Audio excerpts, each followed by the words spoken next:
Researchers at the California Institute of Technology have achieved a real breakthrough in superconductor research. They have discovered a new superconductor state, and this could be an important step towards room temperature superconductors, the holy grail of solid state physics, which has always been within reach and yet never quite so.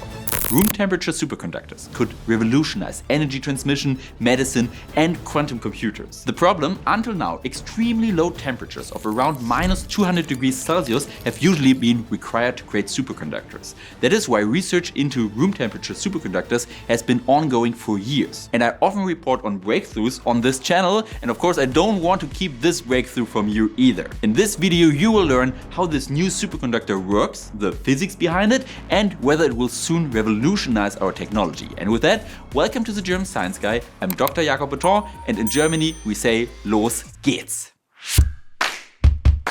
Conductors without electrical resistance, also known as superconductors, are extremely important for the future, for example for loss-free power transmission. But there are already an incredible number of different applications for superconductors. One of these is, of course, electromagnets. They can be used to generate strong magnetic fields. These are then used, for example, in magnetic resonance imaging, so MRI machines in hospitals or in research, or also, for example, in particle accelerators or nuclear fusion reactors. And in Munich and Essen, in Germany, a superconductor cable has even been laid. I also made a video about this. I will link this at the end of this video. And now there has been another breakthrough in superconductors. The California Institute of Technology, or Caltech, has discovered a new superconducting state. But before we get to this, the question is, what exactly is a superconductor and how does it work? Basically, it works like this. So normal conductors have electrical resistance. This has to do with the interactions between the electrons and the crystal lattice of the material. A superconductor, on the other hand, is a material with electrical resistance of almost zero. However, a material is only considered a superconductor if it meets three conditions. Firstly, the material must fall below a certain temperature limit. This temperature limit is also known as a critical temperature or transition temperature. It is called like this because the loss of resistance occurs very abruptly. However, in order to achieve a resistance of almost zero, the superconductor must be extremely cold. How cold varies depending on the material used. However, the temperature is often just above absolute zero. This is the case with mercury, for example. Here the critical temperature is 4.2 Kelvin, or exactly -268.95°C. Dutch physicist and Nobel Prize winner Heike Kamerlingh-Onnes discovered the phenomenon in this material in 1911 already. However, there are now also superconductors that do not need to be cooled to such low temperatures. A distinction is therefore now made between low temperature superconductors and high temperature superconductors. So low temperature superconductors normally require critical temperatures of below 20 Kelvin. This is approximately -253°C. High temperature superconductors, on the other hand, only require a higher critical temperature of around 77 Kelvin, or approximately -196°C. That still sounds extremely cold, and of course it is, but in the field of application it actually makes a very big difference that you don't have to cool them down quite so far. In practice, this means that instead of expensive helium, inexpensive nitrogen can also be used for cooling. However, there are two other conditions in addition to the critical temperature, and this brings us to condition number 2. A superconductor must fulfill the Meissner-Ochsenfeld effect. In the Meissner-Ochsenfeld effect, a superconducting material always displays a magnetic field from its interior and guides it around the outside. This makes a superconductor a perfect diamagnet. Diamagnetism is when a material weakens an external magnetic field. A superconductor does not simply weaken the magnetic field, but guides it around itself. This also reduces the magnetic resistance in the superconductor to zero. And this brings us to condition number 3, namely Electron-Phonon coupling. And now we come to the actual physics behind superconductors and the question, what is actually happening here? We already know that superconductors have no electrical resistance at extremely low temperatures. This means that the electrons move unhindered through the crystal lattice of the material. This is because any collision with the lattice would cause friction and with that a loss of energy. But what happens instead is explained by the so-called BCS theory. The following is behind this. The starting point here is an electron. It now moves along the ions, so the charged particles of the crystal lattice. This causes the electron to generate a lattice vibration. The energy of these lattice vibrations is quantized, meaning it comes in packages. These energy packages are called phonons. This vibration deforms a lattice, creating a region with a positive charge density. So here we have more positive than negative charges, and this positively charged region can now attract a second electron. Normally, two electrons would repel each other. At low temperatures, however, the attraction is stronger than the repulsion. And this creates electron pairs, which are referred to as Cooper pairs. The electrons in such Cooper pairs have opposite spins. As a result, they have a total spin of 0. Such particles are also called bosons. And these bosons can move through the lattice without resistance. So in summary, as long as it is cold enough, Cooper pairs form. And because all electrons are in the superconductor are bound in Cooper pairs, there's no resistance in superconductors. In fact, this phenomenon, of course, is extremely complicated. I had, I think, 2 courses in university alone focusing on this topic, but this was at least a brief summary of it, and now we can look at what has been researched at Caltech. These Cooper pairs play an important role in the new discovery by researchers at Caltech. They have discovered a new superconducting state, Cooper pair density modulation, or PDM for short. The researchers wanted to investigate new superconducting phenomenon in a specific material, namely in tiny flakes of a crystalline compound consisting of iron, selenium and tellurium. The material is made up of unit cells that form the crystal when arranged in a row.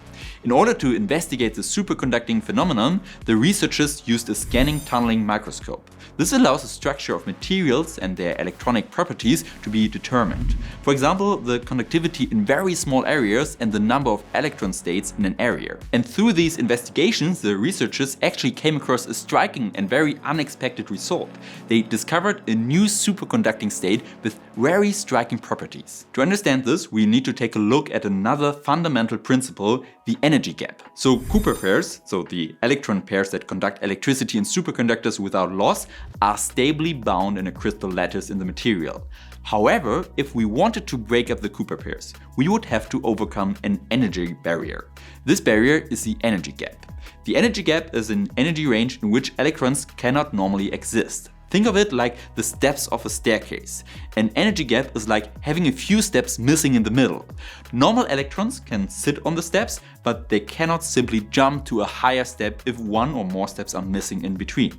They need enough momentum, so a minimum amount of energy, to overcome this gap. The size of the energy gap tells us how much energy we need to overcome the gap. If 2 steps are missing, we naturally need more energy than if only 1 is missing. The larger the gap, the more energy we need to break up the Cooper pairs. And the more energy we need, the more stable are the connections. The energy gap is therefore something like a measure of the stability of superconductivity. In superconductors, the energy gap is usually the same throughout the material. However, there are also superconducting states in which the energy gap changes spatially. In other words, it is larger in one place in the material and smaller in another. This is called modulation, and this modulation can have a waveform. The energy gap changes in a wave-like manner. Okay, so the Caltech paper also deals with such an energy gap and modulation. The researchers investigated a compound of iron, selenium and tellurium, and they already knew that the energy gap modulates in larger pieces of the material. However, this only applies over a large area. According to previous evidence, these differences should not actually exist when viewed on a small scale. But what the researchers then discovered was completely different from what they expected. In the small flakes of the material, they observed such a modulation at the atomic level. This is simply the smallest possible change in the energy gap, and the researchers discovered it here rather by chance. It had been suspected that something like this might exist. However, such differences in the energy gap could previously only be observed across several unit cells. At the same time, this modulation is also the strongest ever measured. The difference between the larger and smaller energy gaps is simply 40%. By way of comparison, when modulations were measured previously, the values were usually well below 20%. Okay, maybe now you're asking yourself, what do these results mean? And what is the benefit of the superconducting state? We will take a closer look at this now, and we also take a closer look at the big hurdle. You know this from my videos. In every video I have the big hurdle where we look at the limitations of an innovation or science news, so the critical points. Before that, please subscribe and activate the bell so you don't miss any more videos and also you support this very young channel. So let's start. According to the professor involved in the study, the results make an important contribution to basic research. They help us to understand superconductors even better and are another step towards room temperature superconductors, so away from extreme cooling. In addition, this new superconducting state could also become important for applications that we may not even be able to imagine today. However, there's no concrete application for it yet, and the discovery was rather accidental. Above all, this new superconducting state has so far only been detected in extremely thin flakes of the material, but not in larger volumes. Furthermore, there's only one paper on the state so far. Other research groups have not yet reproduced the results. However, a case from New York shows how important this is. The professor committed fraud in his superconducting research, and 2 of his papers were subsequently retracted by the journal Nature. Until then, the results in the paper had actually been considered a major breakthrough. So yeah, this was a very big scandal.